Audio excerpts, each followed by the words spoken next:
चांगुलपणाची गोष्ट साधी अशी की एकदा एकनाथ महाराजांकडे एक माणूस गेला आणि तो म्हणाला, महाराज मला दोनच प्रश्नांची उत्तर द्या म्हणला. एक म्हणजे तुम्ही एवढे मोठे महाराज आहेत तर मला सांगा माझ्या आयुष्यात पुढे काय, माझं भविष्य काय. आणि दुसरा प्रश्न, लोकांनी तुमच्यावर टीका केली, तुम्हाला शिव्या घातल्या तरी तुम्ही हसतमुख कसं राहता, त्यांना कसं काही बोलत नाही. ते एकनाथ महाराज म्हणले, तुझ्या पहिल्या प्रश्नाचं उत्तर असं आहे की तुझं आयुष्य ह्याच्यानंतर 8च दिवस राहिले. त्यांनी पटकन नमस्कार केला, निघूनच गेला. तो पुढच्या प्रश्नाचं उत्तरच ऐकलं नाही.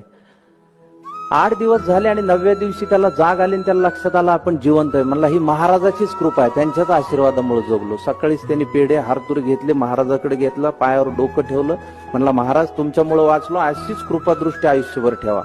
महाराज म्हणले, काय केलं 8 दिवस तू? काही नाही म्हणला, सगळ्यांशी चांगलं वागलो, बायकोला मारलं नाही म्हणला 8 दिवसात. काही नाही.